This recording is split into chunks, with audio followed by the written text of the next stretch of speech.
Om Namo Bhagavate Vasudevaya. Om Namo Bhagavate Vasudevaya. Om Namo Bhagavate Vasudevaya. We're going to continue with our reading from Nectar of Devotion. And we are on chapter number 44 now.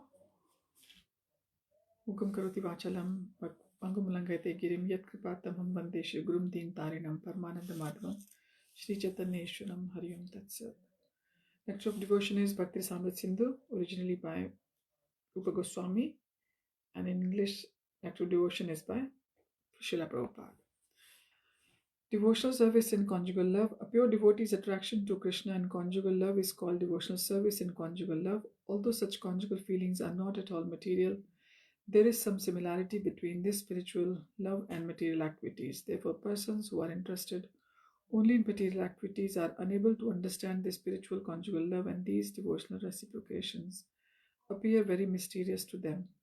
Rūpa Gosvāmī therefore describes conjugal love very briefly. The impetuses of conjugal love are Krishna and his very dear consorts, such as Radharani and her immediate associates. Lord Krishna has no rival, no one is equal to him, and no one is greater than him. His beauty is also without any rival, and because he excels in all others in the pastimes of conjugal love, he is the original object of all conjugal love. In the Gita Govinda by Jayadev Goswami, one gopi tells her friend, Krishna is the reservoir of all pleasure within this universe. His body is as soft as a lotus flower, and his behavior with the gopis, which appear exactly like a young boy's attraction to a young girl, is a subject matter of transcendental conjugal love. A pure devotee follows in the footsteps of the gopis and worships the gopis as follow. Let me offer my respectful obeisances to all the young cowherd girls whose bodily features are very attractive. Simply by their beautiful attractive features, they are worshipping the Supreme Personality of Godhead Krishna. Out of all the gopis, Srimati Radharani is the most prominent. The beauty of Srimati Radharani is described as follows. Her eyes defeat the attractive features of the eyes of the chakori bird. When one sees the face of Radharani, he immediately hates the beauty of the moon. Her bodily complexion defeats the beauty of gold. Thus let us all look upon the transcendental beauty of Srimati Radharani. Krishna's attraction for Radharani is described by Krishna himself thus. When I create some joking phrases in order to enjoy the beauty of Radharani, Radharani hears these joking words with great attention, but by her bodily features and counter words, she neglects me. And I even possess unlimited pleasure by her neglect of me, for she becomes so beautiful that she increases my pleasure 100 times. A similar statement can be found in Gita Govinda, where it is said that when the enemy of Kamsa, Shri Krishna, embraces Radharani, he immediately becomes entangled in loving condition and gives up the company of all other gopis. In the Padyavali, Rūpa Goswami it is stated that when the gopis hear the sound of Krishna's flute, they immediately forget all rebukes offered by the elderly members of their families. They forget the defamation and harsh behavior of their husbands. Their only thought is to go out in search of Krishna. When the gopis meet Krishna, the display of the exchanged glances as well as their joking and laughing behavior is called Anubhav, or sub-ecstasy in conjugal love. In the Lalit Madhav, Rūpa Goswami explains that the movements of Krishna's eyebrows are just like the Yamuna, and that the smiling of Radharani is just like the moonshine. When the Yamuna and moonshine come in contact on the bank of the river, the water tastes just like nectar, and drinking it gives great satisfaction. It is as cooling as piles of snow. Similarly, in the Padyavali, one constant companion of Radharani says, My dear moon-faced Radharani, your whole body appears very content, yet there are signs of tears in your eyes. Your speech is faltering, and your chest is so heaving. By all these signs, I can understand that you must have heard the blowing of Krishna's flute, and as a result of this, your heart is now melting. In the same Padyavali, there is this following description, which is taken as a sign of frustration in conjugal love. Srimati Radharani said, Dear Mr. Cupid, please do not excite me by throwing your arrows at my body. Dear Mr. Air, please do not arouse me with the fragrance of flowers. I am now bereft of Krishna's loving attitude. And so under the circumstances, what is the use of my sustaining this useless body? There is no need for such a body by any living entity. This is a sign of frustration and ecstatic love for Krishna. Similarly, in Danakeli Kaumudi, Srimati Radharani pointing to Krishna says, This clever boy of the forest has the beauty of a bluish lotus flower, and he can attract all the young girls of the universe. Now, after giving me a taste of his transcendental body, he has enthused me, and it is more than I can tolerate. I can now feel like a female elephant who has been enthused by a male elephant. Is an instance of jubilation in ecstatic love with Krishna. The steady ecstasy of conjugal love is the original cause of the bodily enjoyment. In the Padyavali, this original cause of union is described when Radharani tells one of her constant companions, "My dear friend, who is this boy whose eyelids, dancing constantly, have increased the beauty of his face and attracted my desire? His ears are decorated with buds of ashok flowers, and he is dressed himself in yellow robes. By the sound of his flute, this boy has already made me impatient." The conjugal love of Radha Krishna is never disturbed by any personal consideration. The undisturbed nature of the conjugal love between Radha and Krishna is described thus. Just a little distance away from Krishna was Mother Yashoda, and Krishna was surrounded by all of his friends. In front of his eyes was Chandravali, and at the same time, on a chunk of a stone in front of the entrance to Braja stood the demon known as Vrishasur. But even in such circumstances, when Krishna saw Radharani standing just behind a bush of many creepers, immediately his beautiful eyebrows moved just like lightning toward her. Another instance is described as follows. On one side of the courtyard, the dead body of Shankasur was lying surrounded by many jackals. On the other side were many learned brahmanas who were all self-controlled. They were offering nice prayers, which were as soothing as the cool breeze in summer. In front of Krishna, Lord Baladev was standing, causing a cooling effect. But even amid all these different circumstances of soothing and disturbing effects, the lotus flower of ecstatic conjugal love that Krishna felt for Radha could not wither. This love for Krishna for Radharani is often compared to a blooming lotus. The only difference is that Krishna's love remains ever increasingly beautiful. Conjugal love is divided into two portions: Vipralambha or conjugal love in separation, and Sambhoga or conjugal love in direct contact. Vipralambha separation has three subdivisions known as Purva Rag or preliminary attraction, Mana or seeming anger, and Pravas or separation by distance. When the lover and beloved have a distinct feeling of not meeting each other, that stage is called Purva Rag or preliminary attraction.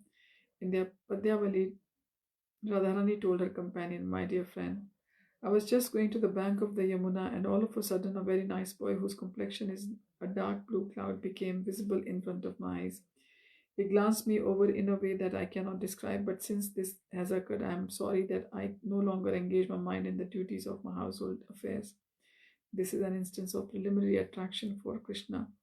In Srimad Bhagavatam, 10th canto, 53rd chapter, verse 2, Krishna told the messenger Brahmana who came from Rukmini, "My dear Brahmana, just like Rukmini, I cannot sleep at night, and my mind is always fixed on her. I know that her brother Rukmi is against me, and that due to his persuasion, my marriage with her has been cancelled." This is another instance of preliminary attraction. As for man or anger is concerned, there is the following incident described in Geet Govind. When Srimati Radharani saw Krishna enjoying himself in the company of several other gopis, she became a little jealous because her special prestige was being dimmed. Therefore, she immediately left the scene and took shelter in a nice flower bush where the black drones were humming. Then, hiding herself behind the creepers, she began to express her sorrow to one of her consorts. This is an instance of seeming disagreement. An example of pravas or being out of contact because of living in a distant place is given in the Padyavali as follows. Since the auspicious day when Krishna left for Mathura, Srimati Radharani has been pressing her head on one of her hands and constantly shedding tears. Her face is always wet now, and therefore there is no chance of her sleeping even for a moment. When the face becomes wet, the sleeping tendency is immediately removed. So when Radharani was always weeping for Krishna because of his separation, there was no chance of her getting any sleep for herself. In the Prahlad Samhita, Uddhav says, "The Supreme Personality of Godhead, Govinda, panic-stricken due to being pierced by the arrows of Cupid, is always thinking of you, the gopis, and he is not even accepting his regular lunch, nor is he getting any proper rest." When the lover and beloved come together and enjoy one another by direct contact, this stage is Samhoga, and there is a statement in Padyavali as follows. Krishna embraced Srimati Radharani in such an expert manner that he appeared to be celebrating the dancing ceremony of the peacocks. Sri Rūpa Gosvāmī thus ends the fifth wave of this ocean of the nectar of devotion. He offers his respectful obeisances to the Supreme Personality of Godhead, who appeared as Gopal, the eternal form of the Lord. Thus ends the Bhaktivedanta summary study of the third division of Bhakti-rasāmṛta-sindhu in the matter of the 5 primary relationships with Krishna. Now it's part 4, chapter 45, Laughing Ecstasy.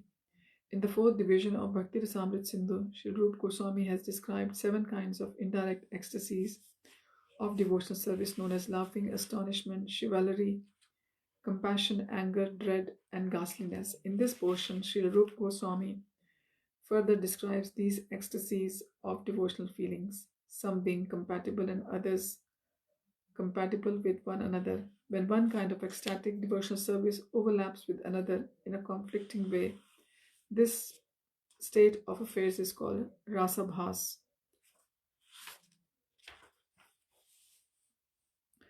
Or a perverted presentation of mellows. Expert learned scholars say that laughing is generally found among youngsters or in the combination of old persons and young children. This ecstatic laughing is sometimes also found in persons who are very grave by nature.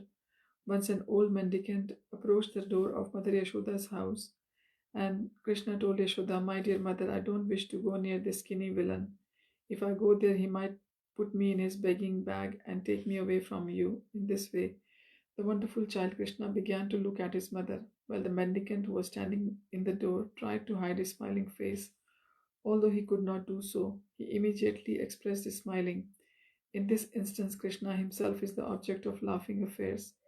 Once one of the Krishna's friends informed him, "My dear Krishna, if you will open your mouth, then I shall give you one nice sugar candy mixed with yogurt." Krishna immediately opened his mouth, but instead of giving him sugar candy with yogurt, the friend dropped a flower in his mouth. After tasting this flower, Krishna turned his mouth in a disfigured way, and upon seeing this, all his friends standing there began to laugh very loudly. Once a palmist came to the house of Nand Maharaj, and Nand Maharaj asked him, "My dear sage, will you kindly check the hand of my child Krishna? Tell me how many years he will live and whether he will become the master of 1,000 cows." Upon hearing this, the palmist began to smile, and Nand Maharaj asked him, "My dear sir, why are you laughing, and why are you covering your face?" In such a laughing ecstasy of love, Krishna or matters pertaining to Krishna are the cause of laughter. In such laughing devotional service, there are symptoms of jubilation, laziness, concealed feelings, and similar other seemingly disturbing elements. According to Srila Rūpa Goswami's calculation, laughter and ecstatic love can be broken into 6 divisions. These divisions, according to different degrees of smiling, are called in the Sanskrit language called smita, hasita, vihasita, avahasita, apahasita, and atihasita. These 6 classes of smiling can be classified as major and minor. The major divisions include smita, hasita, and vihasita smiling, and the minor divisions include avhasita, apahasita, and atihasita smiling. When one is smiling but his teeth are not visible, one can distinctly mark a definite change in the eyes and in the cheeks. This is called smita smiling. Once when Krishna was stealing yogurt, Jarati, the headmistress of the house, could detect his activities, but she was therefore coming very hurriedly to catch him. At that time, Krishna became very much afraid of Jarati and went to his elder brother Baladev. He said, "My dear brother, I've stolen yogurt, just see, Jarati is coming hurriedly to catch me."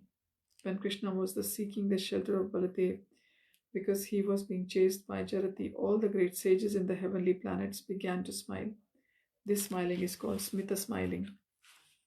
Smiling in which the teeth are slightly visible are called hasita smiling.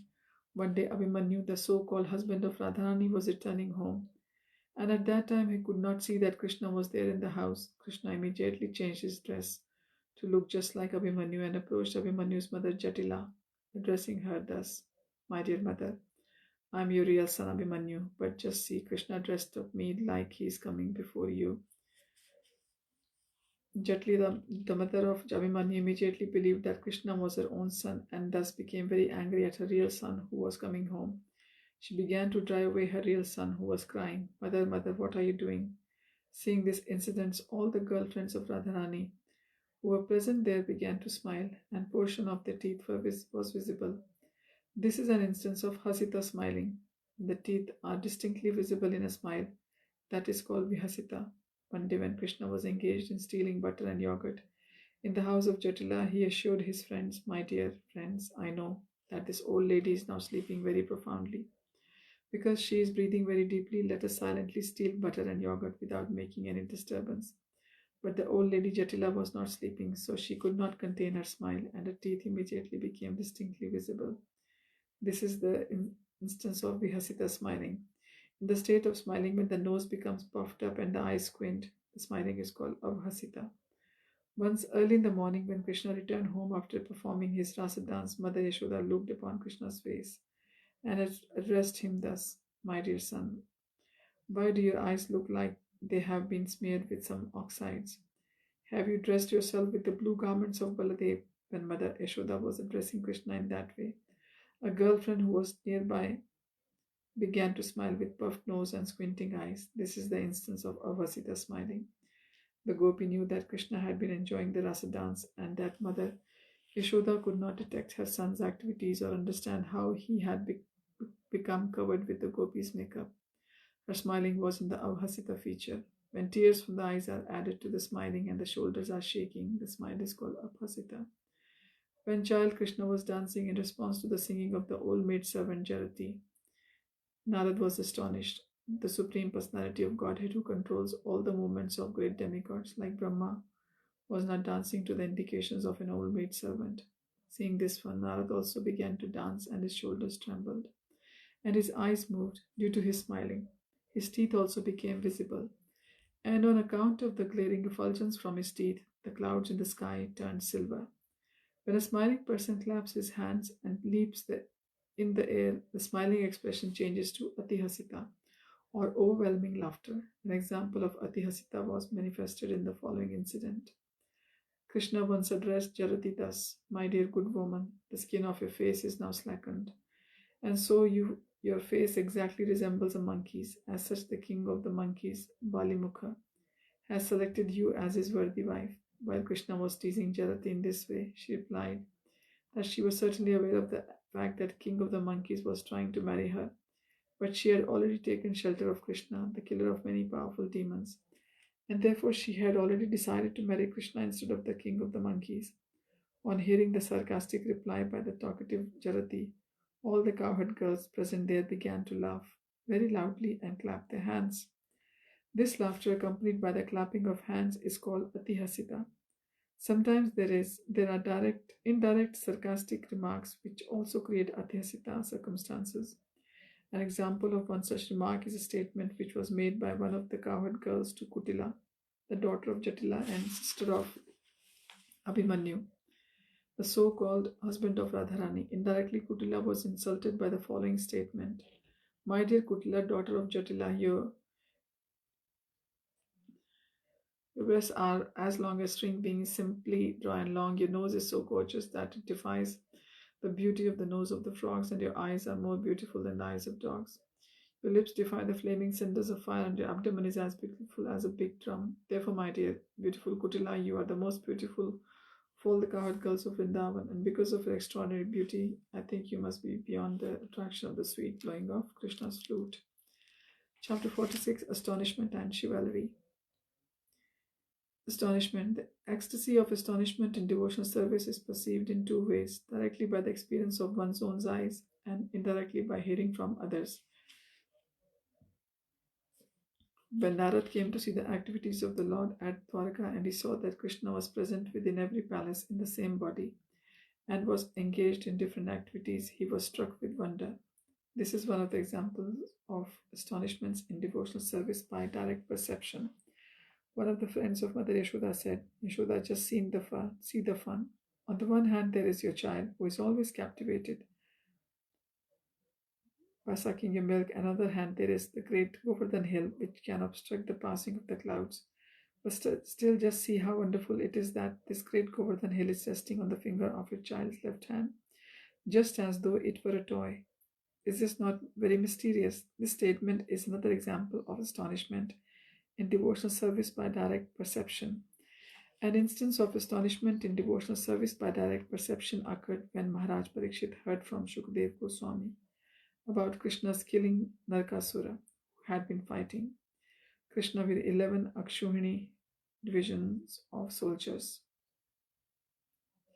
Each division of Akshuhini soldiers contained several thousand elephants, several thousand horses and chariots, and hundreds of thousands of infantry soldiers. Narakasura possessed 11 such divisions, and all of them were throwing arrows around toward Krishna. But Krishna killed them all simply by throwing 3 arrows from his side. When Maharaj Parikshit heard of this wonderful victory, he immediately rubbed the tears from his eyes and became overwhelmed with joy. This instance is an example of astonishment in the devotional service by indirect perception through oral reception. There is another example of indirect astonishment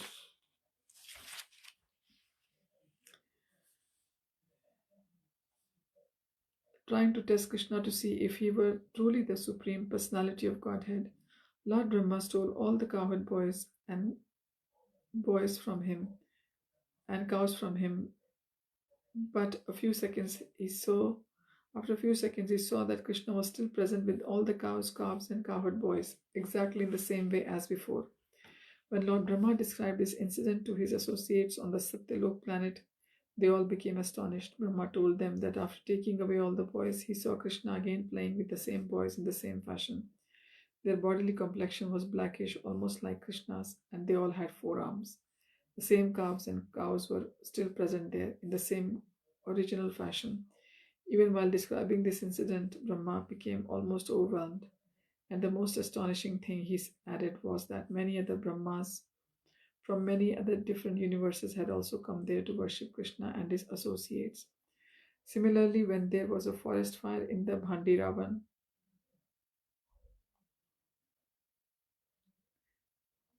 Krishna instructed his friends to close their eyes tightly, and they all did this. Then, when Krishna had extinguished the fire, the cowherd boys opened their eyes and saw that they had been relieved from the danger and that cows and calves were all safe. They began to perceive the wonder of the situation simply by guessing how Krishna had saved them. This is another instance of indirect perception causing astonishment in devotional service. The activities of a person, even if they are not very extraordinary, create an impression of wonder in the heart and mind of a person's friends. But even very wonderful activities performed by a person who is not one's friend will not create any impression. It is because of love that one's wonderful activities create an impression in the mind. Chivalry. When on account of love and devotional service for the Lord there is special valorous enthusiasm, the resultant activities are called chivalrous. These chivalrous activities can be manifested in the acts of mock fighting, giving charity, showing mercy, and executing religious principles. By performing chivalrous activities in fighting, one is called Yuddhavir. By charitable activities, one is called Danvir. By showing extraordinary mercy, one is called Dayavir. And when one is munificent in executing religious rites, he is called Dharamvir. In all such different chivalrous activities, Krishna is the object. When a friend wants to satisfy Krishna by performing some chivalrous activities, the friend becomes the challenger and Krishna becomes the opponent, or else Krishna may give audience to the fighting, and by his desire another friend becomes the opponent. A friend once challenged Krishna thus: "My dear Madhav, you are very restless because you think that no one can defeat you, but if you do not flee from here, then I shall show you how I can defeat you, and my friends will be very satisfied to see this." Krishna and Sridham were very intimate friends, yet Sridham, out of anger with Krishna, challenged him. When both of them began to fight, all the friends on the bank of the Yamuna enjoyed the wonderful fightings of the 2 friends. They prepared some arrows for mock fighting, and Krishna began to throw his arrows at Sridhama. Sridhama began to block these arrows by whirling his pole, and by Sridhama's chivalrous activities, Krishna became very satisfied. Such mock fighting generally takes place among chivalrous persons and creates wonderful excitement for all viewers. There is a statement in the Harivamsha that sometimes Arjuna and Krishna fought in the presence of Kunti, and Arjuna would be defeated by Krishna. In such chivalrous fighting between friends, there is sometimes bragging, complacence, pride, power, taking to weapons, challenging, and standing as an opponent. All of these symptoms become impetuses to chivalrous devotional service. One friend challenged Krishna thus: "My dear friend Damodar, you are an expert only in eating. You have defeated Subal only because he is weak and you adopted cheating means. Don't advertise yourself to be a great fighter by such actions."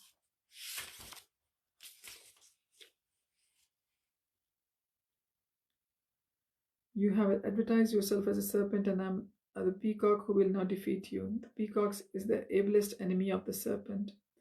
In such fighting between friends, when the self-advertisement becomes personal, learned scholars say that it is sub-ecstasy. When there is a roaring challenge, certain kinds of movements for fighting enthusiasm, no weapons and assurances give to frightened witnesses. All these chivalrous activities are called sub-ecstasy.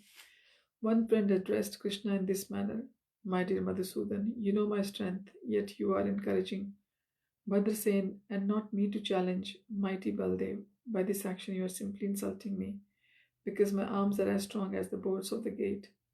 A devotee once said: "My dear Lord Krishna, may your challenger Sridama becomes glorious for his chivalrous activities, such as vibrating like a thundercloud and roaring like a lion. May all glories go to Sridama's chivalrous activities in the matter of fighting, charity, mercy, and execution of religious rituals are called constitutional. Various expressions of pride, emotion, endurance, kindness, determination, jubilation, enthusiasm, jealousy, and remembrance are called unconstitutional." When Stoka Krishna, one of the many friends of Krishna, was fighting with him, his father chastised him for fighting with Krishna, who was the life and soul of all residents of Vrindavan. Upon hearing these chastisements, Stoka Krishna stopped his fighting, but Krishna continued to challenge him. And thus, in order to meet the challenge, Stoka Krishna took his bow and began to display his dexterity by whirling it. Once Sridama challenged Bhadrasena and said to him: "My dear friend, you needn't be afraid of me yet. I shall first of all defeat our brother Balram. Then I shall beat Krishna, and then I shall come to you."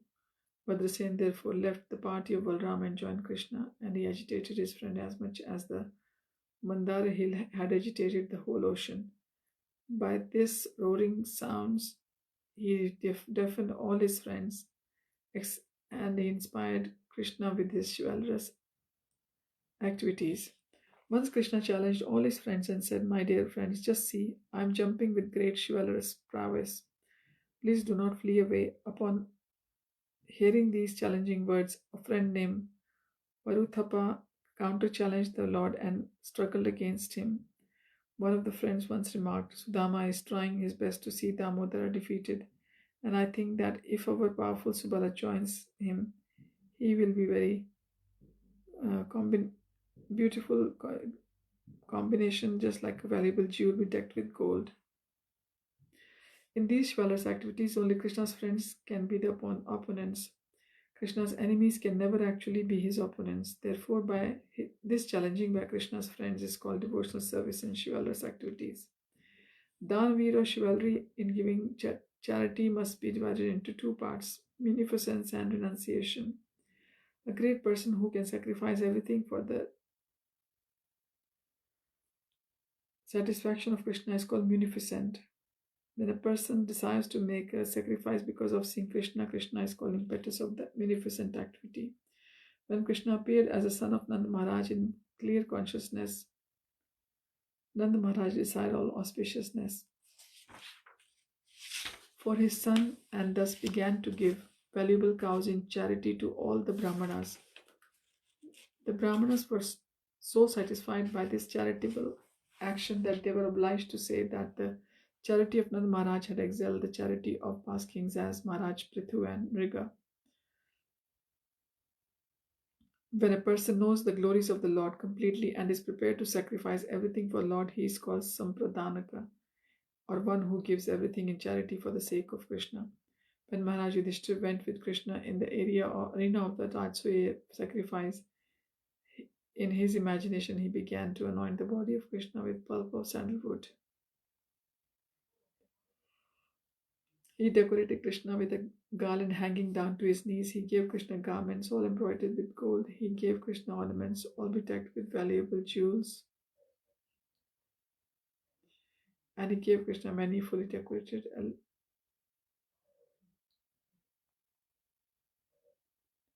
elephants, chariots, and horses. He further wished to give Krishna in charity his kingdom,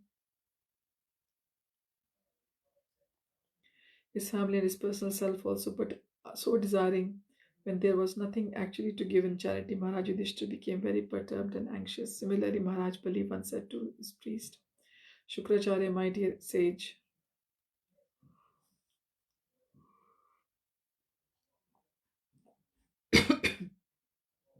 you are fully expert in knowledge of the Vedas, and as such you worship the Supreme Personality of Godhead Vishnu by Vedic rituals. As far as the Brahman's dwarf, the incarnation Vaman Dev is concerned, if he is Lord Vishnu, a simple Brahmana, or even my enemy, I have decided to give him in charity all the land he had asked for. Maharaj Bali was so unfortunate that the Lord extended before him his hand, which was reddish from touching the golden of goddess of fortune's best,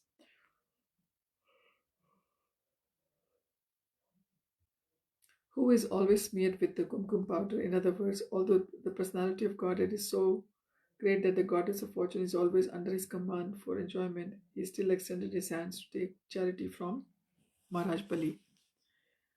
A person who wants to give away everything in charity to Krishna but does not want anything in return is considered the real renouncer. Thus, a devotee who refuses to accept any kind of liberation, even if it is offered by the Lord. Real love of Krishna becomes manifested when Krishna becomes the recipient of charity and the devotee becomes the giver. In the Hari Bhakti Subodhya, there is another example forwarded by Maharaj Dhruv. He says there, my dear Lord, I have practiced austerities and penances because I was desiring to achieve something from you, but in exchange you have allowed me to see you. You are never visible even to the greater sages and saintly persons. I had been searching out some pieces of broken glass, but instead I have found the most valuable jewel. I am therefore fully satisfied, my Lord. I do not wish to ask anything more than your Lordship. A similar statement is to be found in the third canto of Srimad Bhagavatam, 11th chapter, verse 48. The four sages headed by Shanak Muni addressed the Lord as follows: Dear Supreme Personality of Godhead, your reputation is very attractive and free from all material contamination. Therefore, you are worthy of being glorified and are actually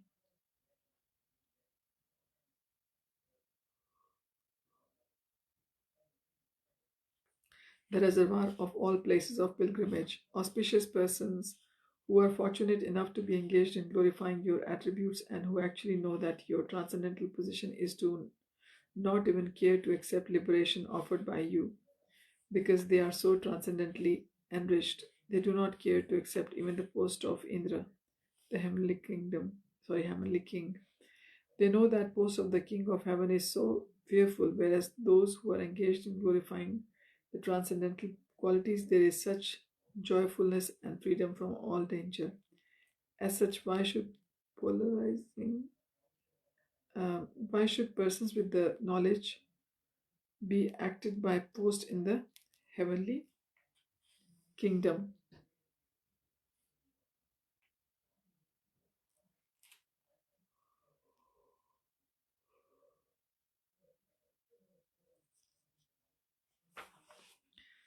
One devotee has described his feelings about the charity exhibited by King Mayurdhwaj.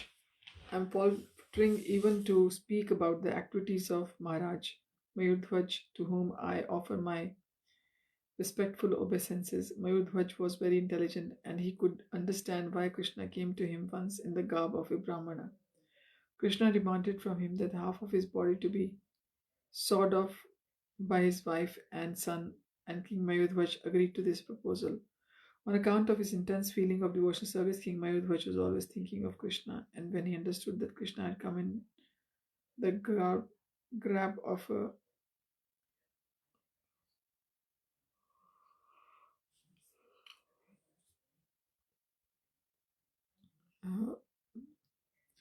demanded on account of this intense feeling of devotional service. King Mewdaj was always thinking of Krishna, and when he understood that Krishna had come in the garb of a Brahman, he did not hesitate to part with half of his body.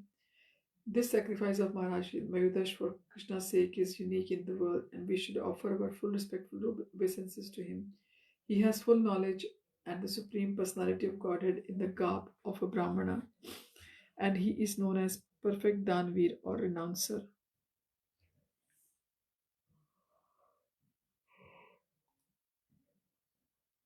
Any person who is always ready to satisfy Krishna and who is always dexterous in executing devotional service is called Dharamveer or chivalrous in executing religious rituals.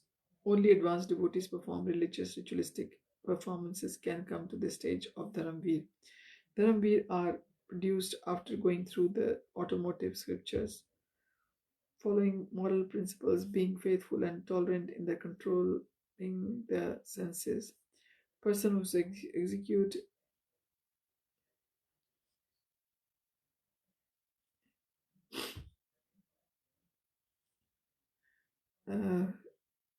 faithful and tolerant and controlling the senses, persons who execute religious rituals for satisfaction of Krishna are steady in devotional service, whereas the persons who execute religious rituals without intending to please Krishna are only called pious.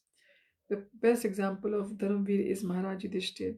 A devotee once told Krishna, "My dear Krishna, O killer of demons, Maharaj Yudhishthir, the eldest son of the Maharaj Pandu, has performed all kinds of sacrifices just to please you. He had always invited the heavenly King Indra to take part in the yagyas or the sacrifices, because Indra was thus absent so often from Shachi Devi. She had to pass much of her time pining over Indra's absence, with the cheeks upon her hands. The performance of different yagyas for the demigods is considered to be worship of the limbs of the Supreme Lord. The demigods are considered to be to be different parts of the universal body of the Lord.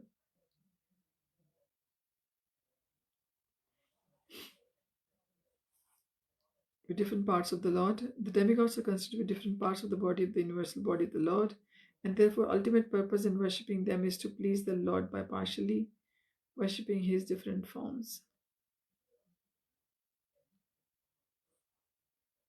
Maharaj Yudhishthira had no such material desire. He executed all sacrifices under the direction of Krishna, and not to take any personal advantage from them. He desired only to please Krishna and was therefore called the best of the devotees. He was always merged in the ocean of loving service. Chapter 47, Compassion and Anger. Compassion. When the ecstasy of devotional service produces some kind of lamentation in connection with Krishna, it is called devotional service in compassion.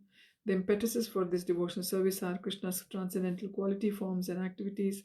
In this ecstasy of devotional service, there are sometimes symptoms like regret, heavy breathing, crying, falling on the ground, and beating upon one's chest.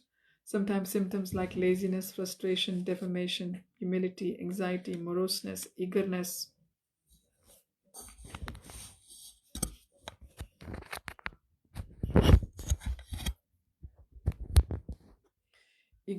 and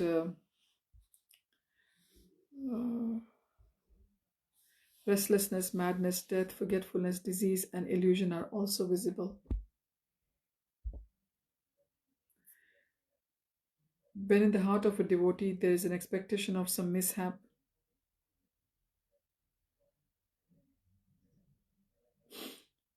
eagerness, restlessness, madness, death, forgetfulness, disease, and illusion are also visible. When in the heart of a devotee there is an expectation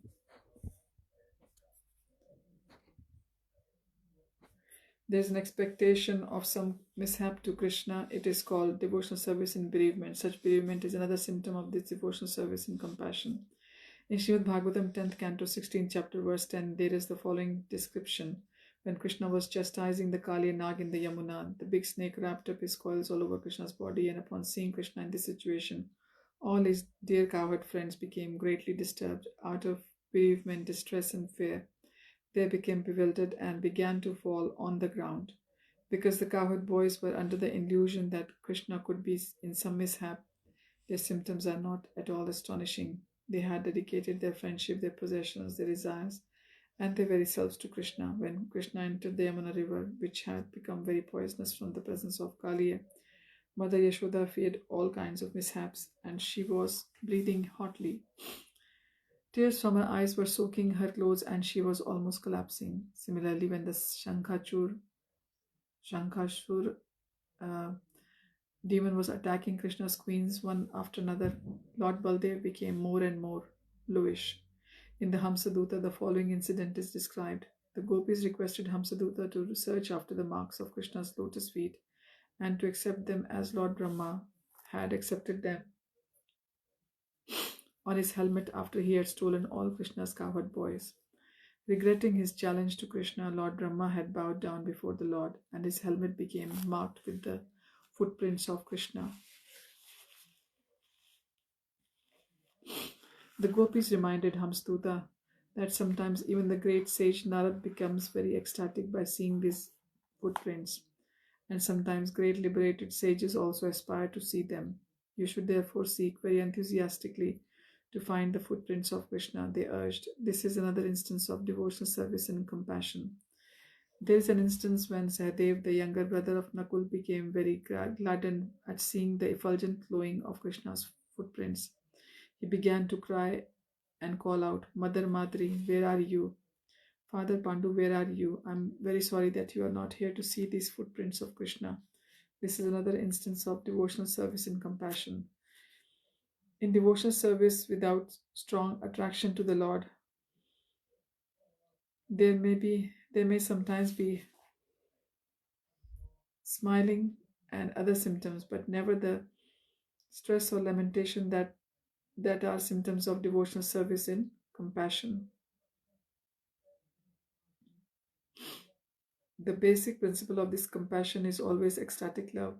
The apprehension of some mishap to Krishna or to his beloved queens, as exhibited by Baladev and Yudhishthir, has been explained above. This apprehension is due not exactly to their ignorance of the inconceivable potencies of Krishna, but to their intense love for him. This kind of apprehension of some mishap to Krishna first of all becomes manifested as an object of lamentation, but gradually it develops into such compassion-loving ecstasy that it turns to another channel and gives transcendental pleasure.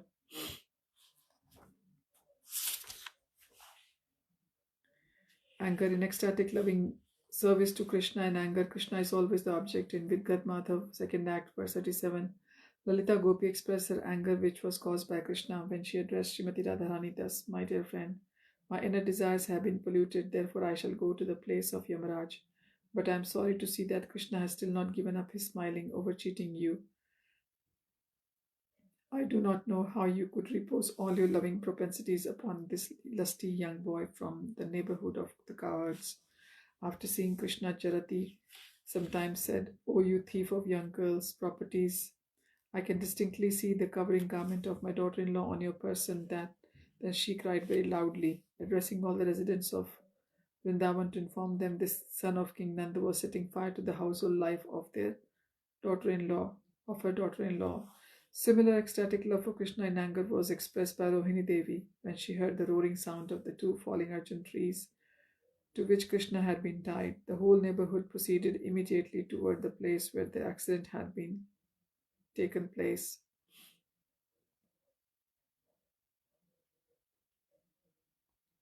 And Rohini Devi took the opportunity to rebuke Mother Yashoda as follows, You may be very expert in giving lessons to your son by binding him with rope, but don't you look at to see if your son is in dangerous spot.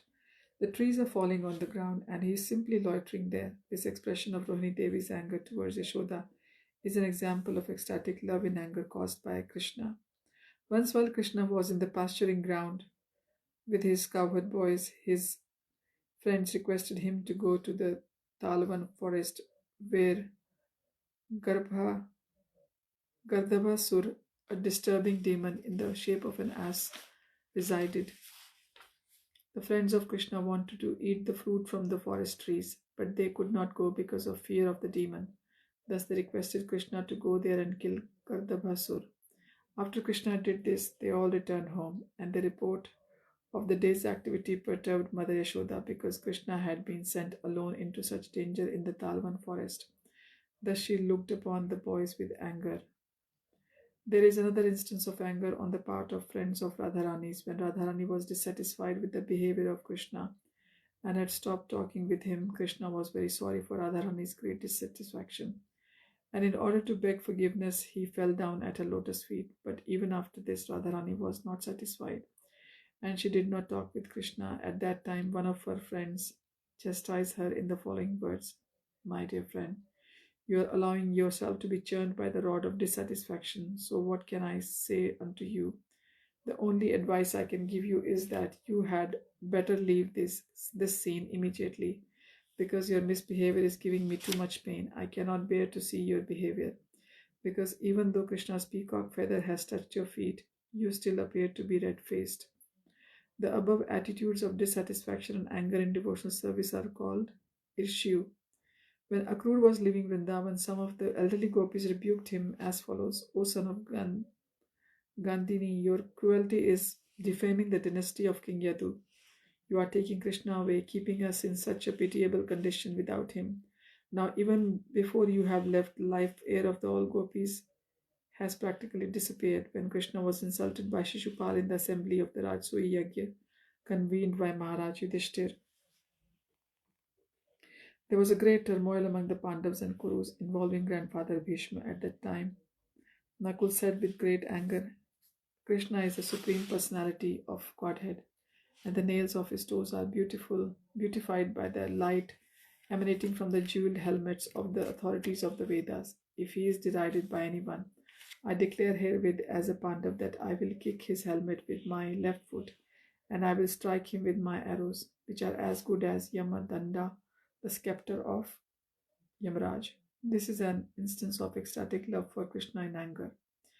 In such a transcendental angry mood, sometimes sarcastic remarks, unfavorable glances, and insulting words are exhibited.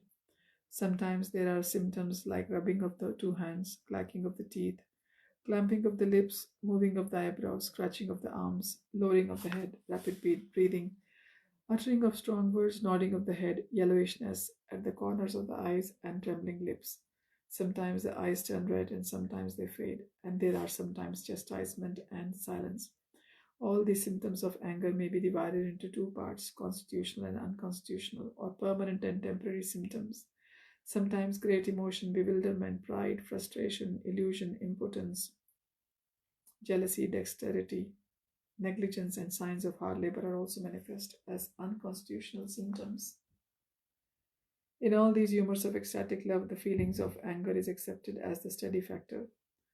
When Jarasandha angrily attacked the city of Mathura, he looked at Krishna with sarcastic glances. At that time, Baldev took upon his plough weapon and gazed upon Jarasandha with colored eyes. There is a statement in the Vidgat Madhav wherein Srimati Radharani, in an angry mood, addressed her mother Purnmashi after she had accused Radharani of going to Krishna. "My dear mother," Radha declared, "what can I say to you? Krishna is cruel that he often attacks me on the street, and if I want to cry out very loudly, this boy with peacock feather on his head immediately covers my face so that I cannot cry. And if I want to go away from the scene because I am afraid of him, he will immediately spread his arms to block my path. If I piteously fall down at his feet, then this enemy of the Madhu demon, in an angry mood, bites my face. Mother, just try to understand my situation and don't be unnecessarily angry with me. Instead, please tell me how I can save myself from these terrible attacks of Krishna." Sometimes among contemporary personalities there are signs of ecstasy in anger because of love for Krishna. An example of such anger was exhibited in a quarrel between Jatila and Mukhara. Jatila was the mother-in-law of Radharani and Mukhara was her great-grandmother. Both of them were talking about Krishna's unnecessary harassment of Radharani when she was walking on the street. Jatila said, "You cruel-faced Mukhara, by hearing your words my heart feels like it is burning in a fire." And Mukhara replied, "You sinful Jatila, by hearing your words there is an aching in my head. You cannot give any evidence that Krishna has attacked Radharani. the daughter of my granddaughter, Kirtida.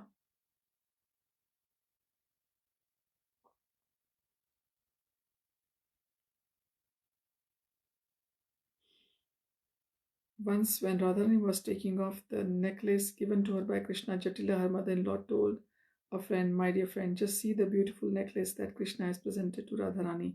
She is now holding it, but still she wants to tell us that she has no connection with Krishna. This girl's activities have disgraced our whole family. Natural jealousy of Krishna by persons like Shishupal cannot be accepted as ecstatic love in anger with Krishna."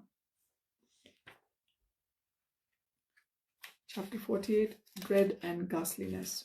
Dread. In ecstatic love for Krishna and dread, there are two causes of fear, either Krishna himself or some dreadful situation for Krishna. When a devotee feels himself to be an offender at Krishna's lotus feet, Krishna himself becomes the object of dreadful ecstatic love. And when out of ecstatic love, friends and well-wishers of Krishna apprehend some danger for him, that situation becomes the object of their dread. When Riksharaj was in front of Krishna fighting and suddenly realized that Krishna is the Supreme Personality of Godhead, Krishna addressed him thus: "My dear Riksharaj, why is your face so dry? Please do not feel threatened by me. There is no need for your heart to tremble like this. Please calm yourself down. I have no anger toward you. You may, however, become as angry as you like with me, to expand your service in fighting with me, and to increase my sporting attitude. In this dreadful situation, in ecstatic love for Krishna, Krishna himself is the object of dread." There is another instance of dreadful situation with Krishna as the object of as follows. After being sufficiently chastised by child Krishna in the Yamuna river, the Kaliya snake began to address the Lord: "O killer of the Mura demon, I have acquired many mystic powers by my austerity and penances, but before you I am nothing. I am almost insignificant. Therefore, please be kind upon a poor soul like me, and don't be angry with me. I did not know your actual position, and out of ignorance I have committed such horrible offenses. Please save me. I am most unfortunate, foolish creature. Please be merciful to me." This is another instance of the ecstasy of dread in devotional service. When the Keshi demon was causing disturbances in Vrindavan by assuming a large horse's body that was so big that he could jump over the trees, Mother Yashoda told her husband Nand Maharaj, "Our child is very restless, so we had better keep him locked up within the house. I have been very worried about the recent disturbances of the Keshi demon, who has been assuming the form of a giant horse." When it was learned that demon was entering Gokul in an angry mood, Mother Yashoda became so anxious to protect her child that her face dried up and there were tears in her eyes. These are some of the signs of the ecstasy of dread in devotional service caused by seeing and hearing something that is dangerous to Krishna. After the Putana which had been killed, some friends of Mother Yashoda inquired from her about the incident. Mother Yashoda at once requested her friends, please stop, don't bring up the incident of Putana. I become distressed just by remembering this incident. The Putana which came to devour my son, and she deceived me into letting her take the child on her lap. After that she died and made a tumultuous sound with her gigantic body. In the ecstasy of devotional service in dread, the unconstitutional symptoms are drying up of the mouth, exuberance, glancing behind oneself, concealing oneself, bewilderment, searching after the endangered lovable object, and crying very loudly. Some other unconstitutional symptoms are illusion, forgetfulness, and expectation of danger. In all such circumstances, the ecstatic dread is the steady or constant factor. Such dread is caused either by offenses committed or by dreadful circumstances. Offenses may be committed in varieties of ways, and the dread is felt by the person who has committed the offense. When dread is caused by the fearful object is generally a person who is fearsome in his features, nature, and influence. An example of an object which caused ecstatic dread is the Putana witch. Dread may be caused by mischievous demoniac characters such as King Kamsa, and it may be caused by great powerful demigods such as Indra or Shankara. Demons like Kamsa feared Krishna, but their feelings cannot be described as ecstatic dread in devotional service. ghastliness. It is understood from the authoritative sources that an attachment for Krishna, because of feelings of disgust, sometimes presents a ghastly ecstasy in the devotional service. The person experiencing such ecstatic service for Krishna is almost always in the neutral stage of the devotional service, or Shanta Rasa. A description of ecstatic love caused by ghastliness is found in the following statement. This person was formerly interested solely in the matter of lust and sense gratification, and he had perfected the greatest skill in exploiting women to fulfill their lusty desires. But now, how wonderful it is that this same man is chanting the names of Krishna with tears in his eyes, and as soon as he sees the face of a woman, he immediately becomes disgusted. From the indication of his face, I would think that now he hates the sexual life. In this mellow of devotional service in ghastliness, the sub-ecstatic symptoms are spitting upon the consideration of one's past life, contorting the face, covering the nose, and washing the hands.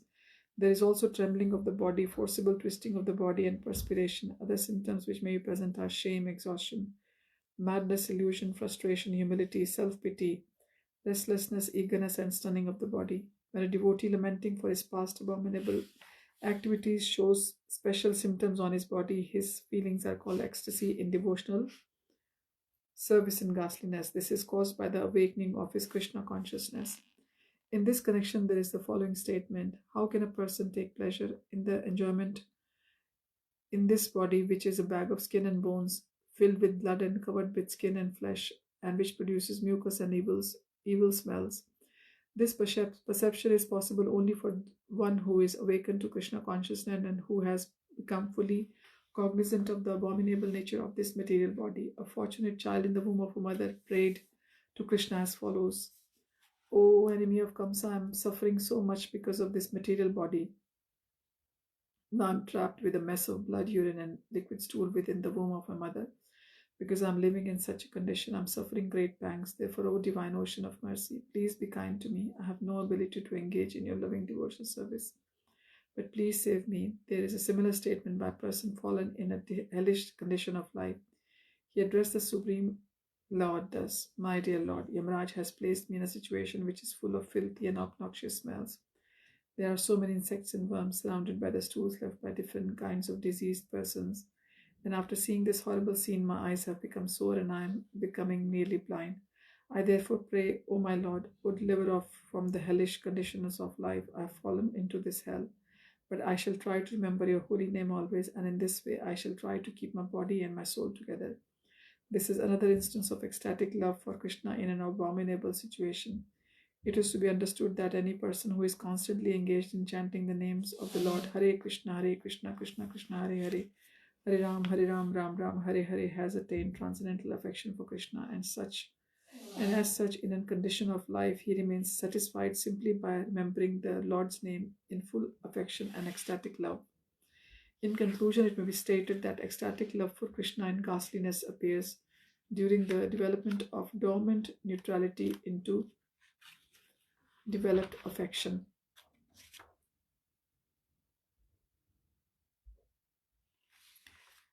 Chapter 49, Mixing of Rasas. As already described, there are 12 different kinds of rasas or ecstatic relationships which are shared with Krishna. 5 of these rasas are direct and they are listed as neutrality, servitude, fraternal love, parental love, and conjugal love.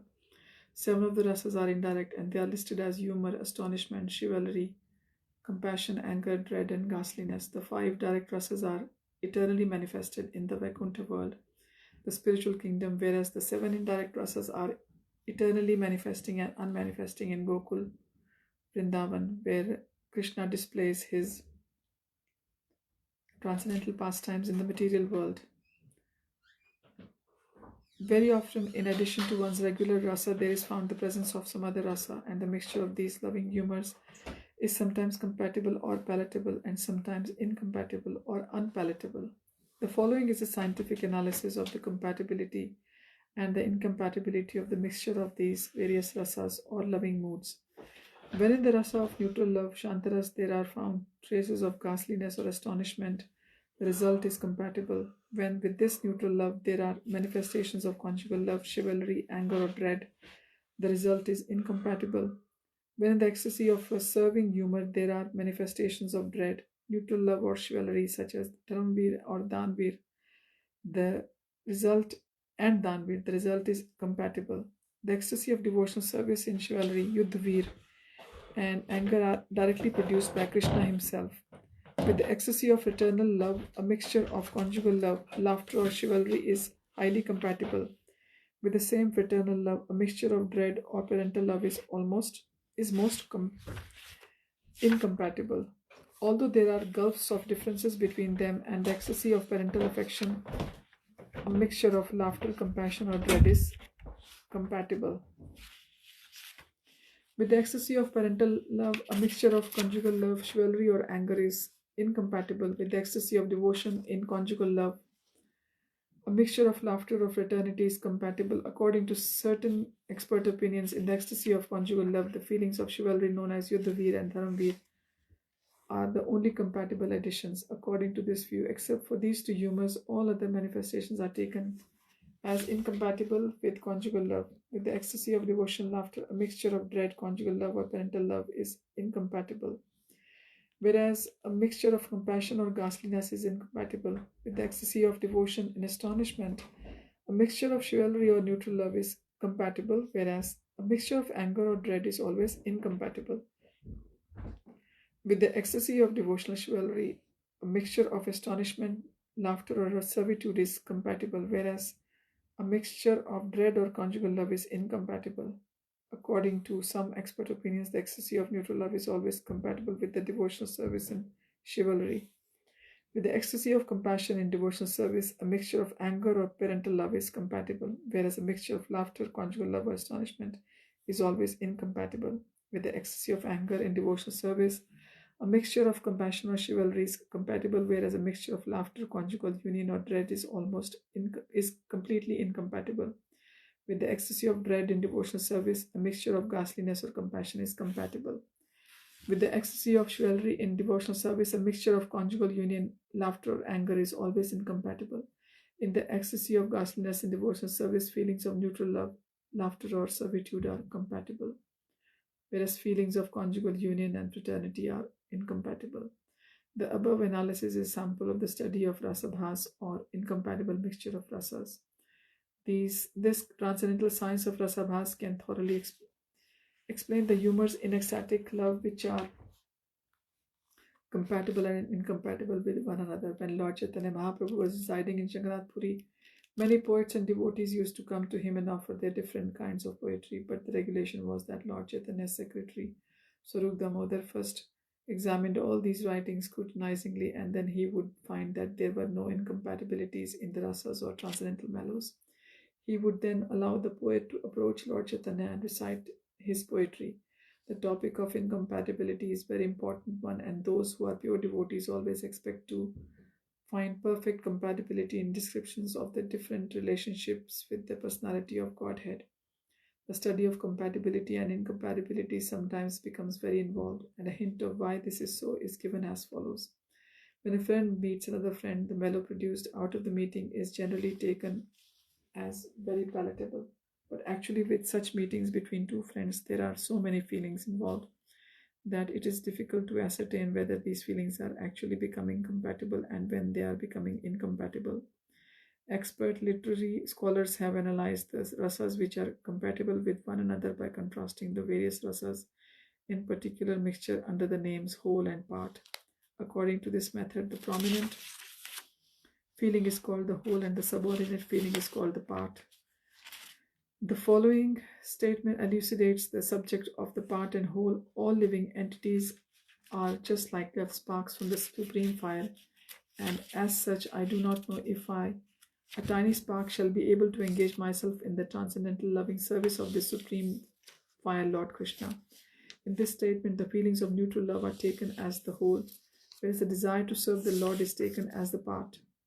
Actually, in the Brahman effulgence, there is no chance for reciprocation of loving ecstasy between the Lord and the devotee.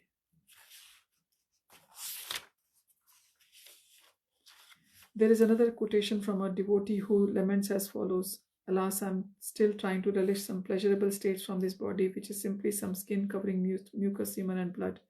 In this state of consciousness, I am so condemned that I cannot relish the transcendental ecstasy of remembering the Supreme Personality of Godhead. In this statement, there are two ecstatic loving humors, namely neutrality and ghastliness. Neutrality is taken here as the whole, whereas the ecstasy of ghastliness is the part. There is a similar statement by the devotee as follows: I shall now begin my service of finding the Supreme Personality of Godhead, Sri Krishna, who is seated on a golden throne. He is the Supreme Param Brahma in his eternal transcendental form of cloudy blackish complexion. Now I shall give up my affection for my material body, which is nothing but a bunch of flesh and blood. Herein also there is a combination of servitude and ghastliness, where the ecstasy of servitude is taken as the whole and the ecstasy of ghastliness is taken as a part. There is another statement as follows: When shall I be freed from the mode of ignorance, and being thus purified, when shall I attain the stage of serving Krishna eternally?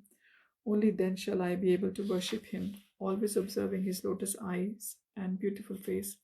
In this statement, the whole is the ecstasy of neutrality and the part is servitorship. There is another statement as follows: Please look at this devotee of the Lord who is dancing just from remembering the lotus feet of Krishna. Simply by observing his dance, you will lose all interest in even the most beautiful women. In this statement, the whole is in neutrality and the part is in ghastliness. One devotee boldly said, My dear Lord, now I am turning my face from any thought of association with young girls as far as Brahman realization is concerned. I have lost all interest because I am completely absorbed in thinking about you. And being absorbed so blissfully, I have lost all other desires. Even the desire for mystic powers. Now my mind is attracted only to worshipping your lotus feet. In this statement, the whole is the ecstasy of the neutrality, and the part is chivalry. In another statement, Subala is addressed thus: My dear Subala, the damsels of Vrindavan, who had the opportunity of enjoying Krishna's kissing, must be the foremost of all the fortunate women in the world. In this example, the ecstasy of eternal devotional service is the whole, and the ecstasy of conjugal love is the part. The following statement was made by Krishna to the gopis: My dear enchanted, don't gaze at me with longing eyes like this. Be satisfied and return to your homes in Vrindavan. There is no necessity of your presence here. While Krishna was joking in this way with the damsels of Raja, who with great hope had come to enjoy the rasa dance with him, Subala was also on the scene, and he began to look at Krishna with wide and laughing eyes. Subala's feeling contained a mixture of fraternity and laughter in devotional service. Fraternity is considered here to be the whole, and laughter is considered the part. The following example contains a mixture of ecstatic fraternity and laughter, when respectively as the whole and part. When Krishna saw that Subala, in the dress of Radharani, was silently hiding under the shade of a beautiful Ashoka tree on the bank of the Yamuna, he immediately arose from his seat in surprise. Upon seeing Krishna, Subala tried to hide his laughter by covering his cheeks. There is also an example of mixture of parental love and compassion in devotional service. When Mother Yashoda was thinking that her son was walking in the forest without an umbrella or shoes, she became greatly perturbed to think how much difficulty Krishna must be feeling.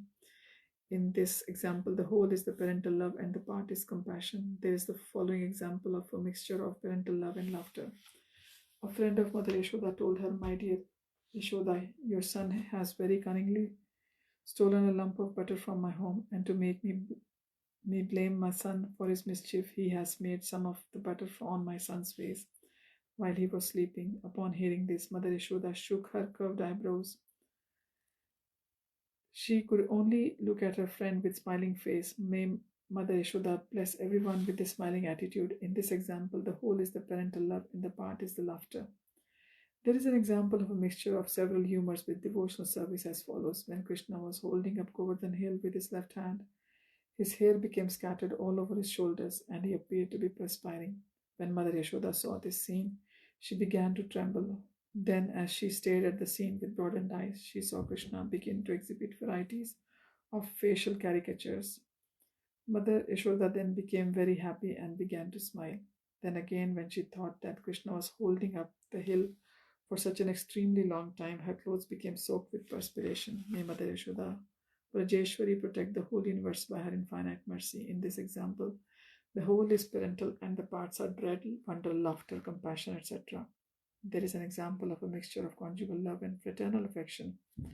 When Srimati Radharani said, "My dear friends, just see how Krishna is resting his hand on the shoulder of Subala, who is dressed up just like a young girl. I think he must be sending some message to me through Subala. The purport is that the superiors of Radharani do not like Krishna or his cowherd friends to associate with her. Therefore, these friends sometimes clothe themselves in female dress so that they can give Radharani a message from Krishna. In this example, the whole is conjugal love and the part is fraternity." The following is an example of a mixture of conjugal love and laughter in devotional service. Krishna is in the dress of a young girl told Radharani, "Oh, you hard-hearted girl, don't you know that I am your sister? Why are you unable to recognize me? Be merciful upon me and please capture my shoulders and embrace me with love." While Krishna was dressed up exactly like Radharani, he was speaking these nice words, and Srimati Radharani could understand his purpose. But because she was in front of many of her superiors, she simply smiled and did not say anything. In this instance, the ecstasy of conjugal love is taken as the whole, and the ecstasy of laughter is taken as the part.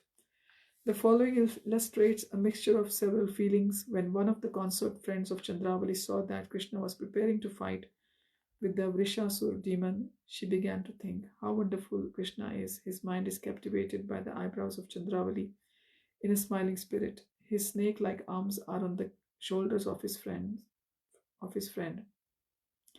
and at the same time he is roaring like a lion to encourage Vrishasur to fight with him." This is an example of conjugal love, fraternity, and chivalry.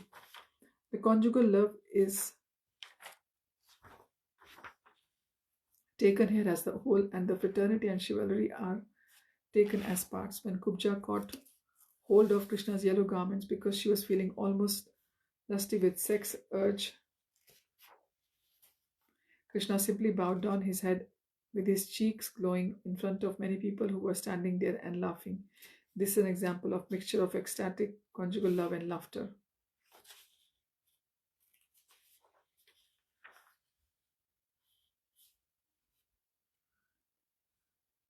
This laughter is taken as a whole, and the conjugal love is taken as a part. Vishal, a cowherd boy who was attempting to fight with Bhadrasen, was addressed by another cowherd boy as follows: "Why are you attempting to show your chivalrous spirit before me? Before this, you even attempted to fight with Sridham, but you must know that Sridham does not even care to fight with the hundreds of Balrams. So why are you acting so enthusiastically when you actually have no importance at all?" This is an example of a mixture of devotional fraternity and chivalry. The chivalry is taken as the whole and the fraternity is taken as a part. Shishupal was habituated to calling Krishna ill names, and by his insults he irritated the sons of Pandu more than he irritated Krishna. The Pandavas therefore equipped themselves with all kinds of weapons to kill Shishupal. Their feelings were a mixture of ecstatic anger and fraternity. The anger being taken as the whole and fraternity as the part. Once Krishna was watching Sridham very expertly using his stick to fight with Balaram, who was an expert club fighter and who had even killed the Pralambasur demon with his club. When Krishna saw Balaram finally defeated by Sridhama, who was using a small stick, Krishna became filled with pleasure and began to look upon Sridhama with great wonder. In this instance, there is a mixture of astonishment, fraternity, and chivalry in devotional service. The fraternity and chivalry are considered the parts, and the astonishment is considered the whole. Expert analysts of these various kinds of mellows instruct us that when different mellows overlap one another, the mellow which is the whole or the prominent humor is called the permanent ecstasy. It is confirmed in the Vishnu Dharmottara that when there are many mellows of devotional ecstasy mixed together, the prominent one or the whole one is called the steady ecstasy of devotional service. Although the subordinate mellow may be manifested for a certain time, at length it will become merged into the prominent whole. Thus, it is called an unconstitutional ecstasy of devotional service. There is a good analogy in this connection showing the relationship between the part and whole. Lord Vamandev is actually the Supreme Personality of Godhead, but he appeared to have been born as one of the brothers of Indra. Although Vamandev is sometimes like a less important demigod, he is actually the maintainer of Indra, the king of the demigods. Thus, although sometimes Vamandev is considered a subordinate demigod, His actual position is that of Supreme Whole, the source of the entire demigod system. In the same way, Arasa, which is actually prominent, may be sometimes appear to be manifested in a subordinate way, although its actual position is as the main or prominent loving feeling of a devotee. When an unconstitutional ecstasy of devotional service is manifested prominently at a certain time, it is still accepted as the part. If it is not very prominently manifested, it appears only slightly and merges quickly back into the whole. At such times of slight appearance, no consideration is given to it when one is eating some palatable dishes. If one also eats a small blade of grass, he will not taste it, nor will he care to distinguish what it tastes like.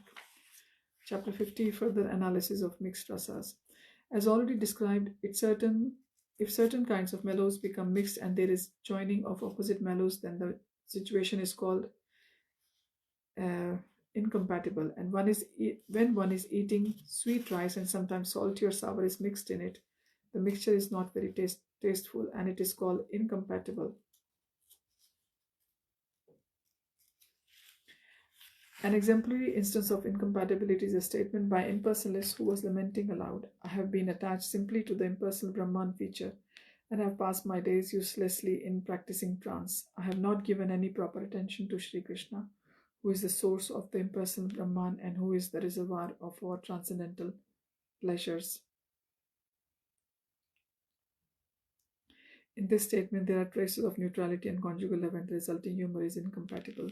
Sometimes it is found in places like Vrindavan that a person with slight devotional attitude of neutral love for Krishna may immediately and artificially try to attain to the platform of conjugal love, but because of the incompatibility of neutrality and conjugal love, the person is found to fall from the standard of devotional service. Incompatibility was expressed by a great devotee on the platform of neutrality when he sarcastically prayed, "I am very anxious to see Krishna, the Supreme Personality of Godhead, who is millions of times more affectionate than the Pitas, forefathers in the Pitrilok, and who is always worshipped by the great demigods and sages. I am little surprised, however, that although Krishna is the husband of the goddess of fortune, his body is often marked with the nail pricks of ordinary society girls. Here is an example of incompatibility due to mixture of neutrality and high conjugal love." There's the following statement by a gopi: "My dear Krishna, the first thing you should do is just embrace me with your strong arms. Then, my dear friend, I shall first smell your head and then I shall enjoy with you." This is an extra example of incompatibility in which conjugal love is whole and servitorship is part. One devotee said, "My dear Krishna, how can I address you as my son when you address the great Vedantist as the absolute truth by the Vaishnavas who follow the principles of Narad Pancharatra as the Supreme Personality of Godhead? You are the same Supreme Person, so how shall my tongue be so extraordinarily bold as to address you as ordinary son?" In this statement, there is a mixture of neutrality and parental love, and the result is incompatible. Another devotee said, "My dear friend, my youthful beauty is as temporary as lightning in the sky, and therefore my possessing attractive bodily features is unimportant. I have never met Krishna, so I request you to please arrange for my meeting him immediately." In this statement, there is the incompatibility of a neutral mellow mixed with conjugal love. A lusty woman in Kailash once told Krishna, "My dear Krishna, may you have a long life." Then after saying this, she embraced Krishna. This is an example of incompatibility resulting from mixture of parental and conjugal love.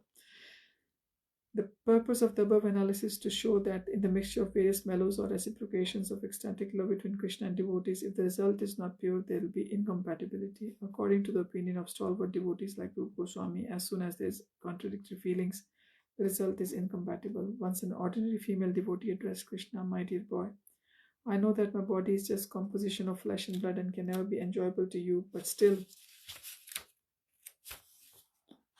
I have been so attracted by your beauty that I wish that you accept me as your conjugal lover." In this statement, there is incompatibility caused by the mixture of ghastliness and conjugal love in devotional service. Srila Rūpa Gosvāmī warns devotees not to commit such incompatibilities in their writings or in their dealings. The presence of such contradictory feelings is called rasabhas. When there is rasabhas in any book of Krishna consciousness, no learned scholar or devotee will accept it. In the Vidgat Madhav 2nd Act, verse 17, Purnmashi tells Nandimukhi, "Just see how wonderful it is. Great sages meditate upon Krishna after being relieved from all material transactions. And with great difficulty they try to situate Krishna in their hearts. And opposed to this, young girl is trying to withdraw her mind from Krishna so that she can apply it in the material activities of sense gratification. What a regrettable thing it is that the young girl is trying to drive away from her heart the same Krishna who is sought after by great sages through severe austerities and perseverance.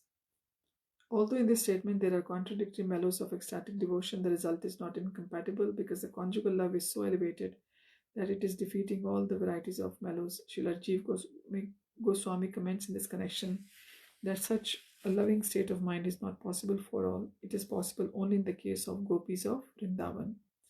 There are many other instances of contradictory mellows where there is no perverted experience of rasabhas. Once a minor demigod of the heavenly planet remarked, Krishna, whose joking words were once the source of so much laughter for the residents of Vraja, has now been attacked by the serpent king Kaliya, and he has become the object of everyone's overwhelming lamentation. In this instance, there is a mixture of laughter and compassion, and there is no incompatibility because by both of these rasas, the loving affection for Krishna is increased. Srimati Radharani was once told that although she had stopped all activities, she was still the supreme source of inspiration for all kinds of devotional service. The statement says, "My dear Radharani, in separation from Krishna, you are now as still the most beautiful tree whose gracefulness is not blocked by any covering of leaves. Your tranquil mood makes you appear whose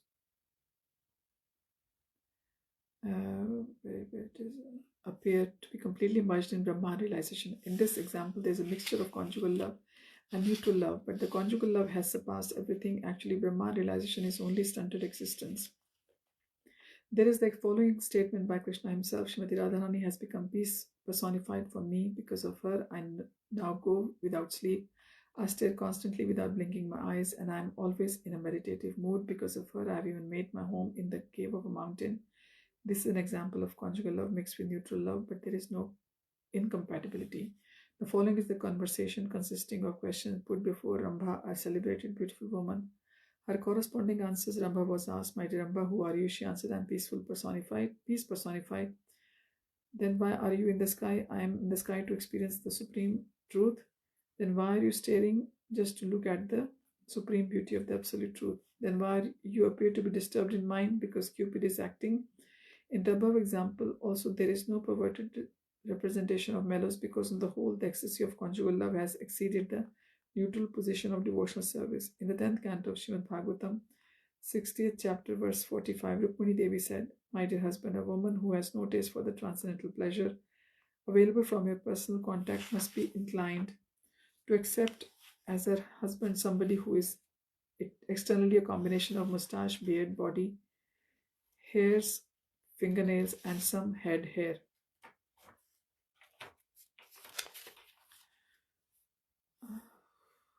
And within him there are muscles, bones, blood, intestinal worms, stools, mucus, bile, and similar things. Actually, such a husband is only a dead body, but due to not being attracted to your transcendental form, a woman will have to accept this combination of stools and urine for her husband. This statement, which lists the ingredients of material body, is not a perverted mellow in transcendental realization because it shows correct discrimination between matter and spirit.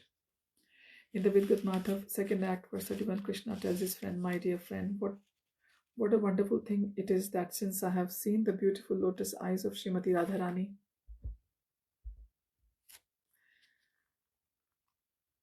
I have developed a tendency to spit on the moon and the lotus flower. This is the example of conjugal love mixed with ghastliness, and there is no incompatibility." The following is a statement which describes different mellows of devotional service. Although Krishna was invincible to any enemy, the cowherd boys of Vrindavan became almost blackish with astonishment upon seeing his wonderful royal garments and his fighting feats on the battlefields of Kurukshetra. In this statement, although there is a mixture of chivalrous activities and dread in devotional service, there is no perverted reflection of mellows. One resident of Mathura requested her father to bolt the door and then go with her to school of Sandipani Muni to find Krishna. She complained that Krishna had completely stolen her mind.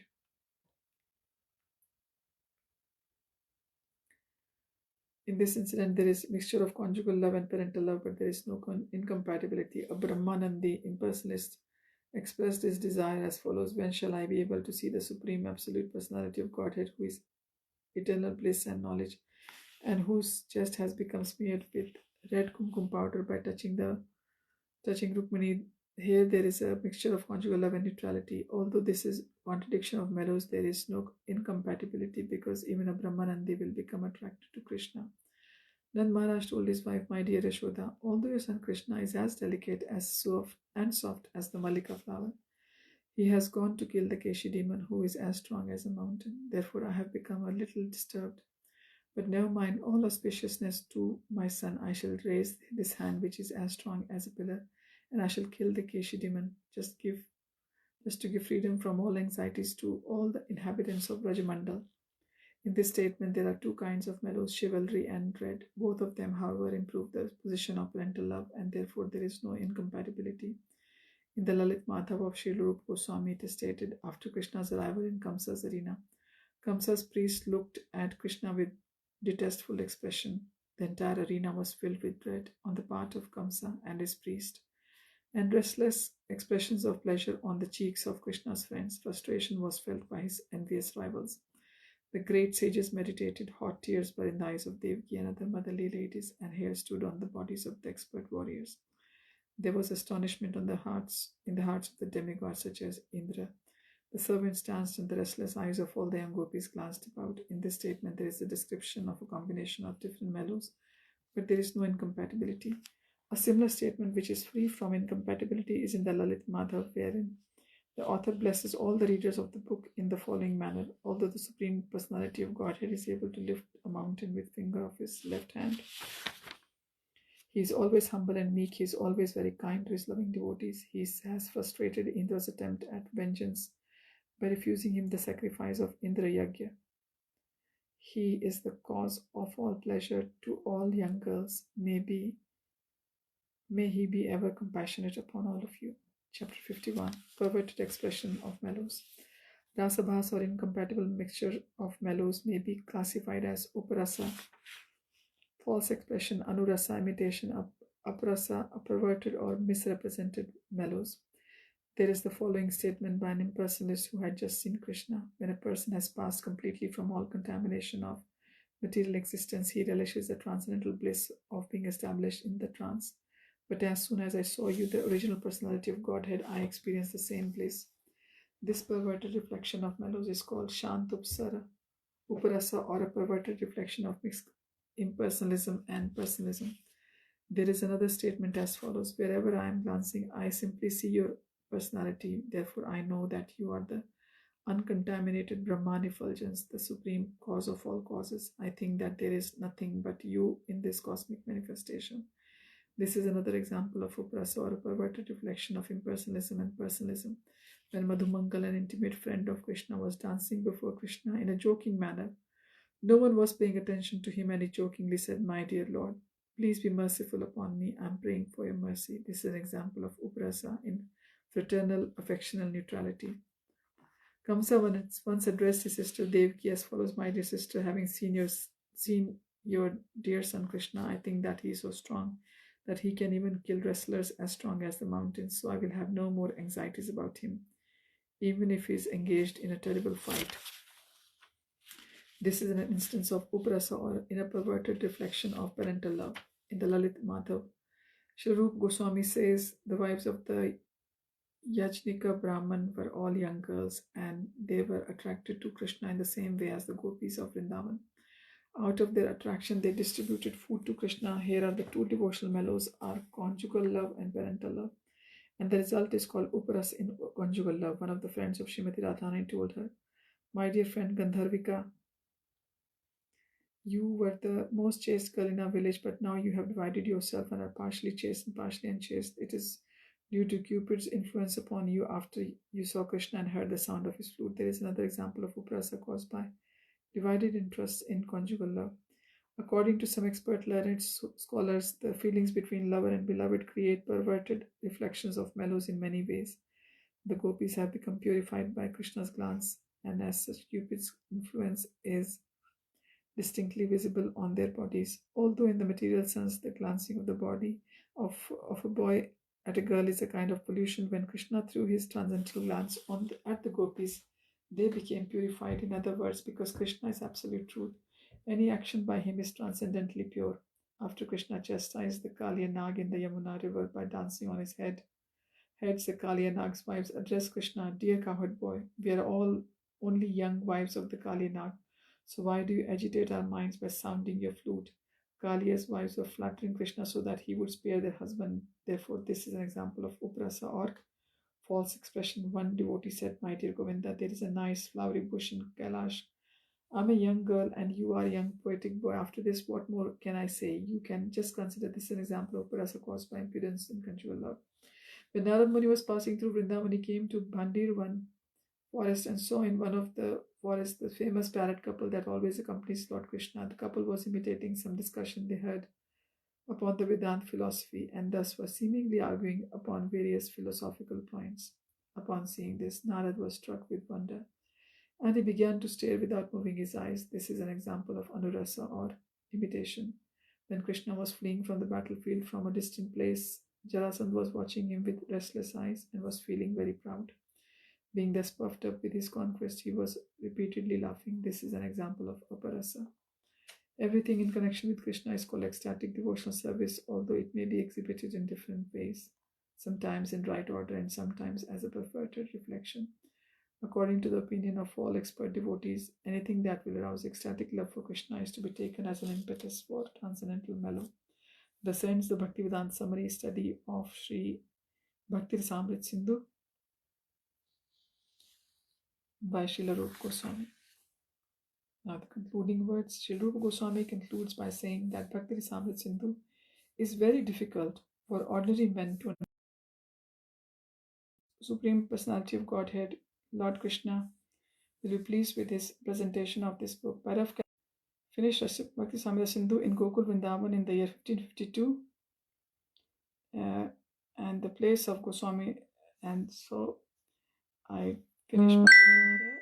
With physically present, Srila Rūpa Goswami was living in different parts of Vrindavan and his headquarters were in the temple of Radha Damodar in the present city of Vrindavan, the place of Rūpa Goswami's bhajan. Execution of devotional services commemorated still. There are two different tomb-like structures in Radha Damodar temple. One structure is called his place of bhajan. Another, his body is entombed behind this very tomb. Srila Prabhupada lived, but from 1965 he was away, and now that place has been taken care of for his disciples. Prabhupada says in the concluding words, and so this book was finished on the 30th of June 1969 by Srila Prabhupada. Srila Prabhupada Ki Ch.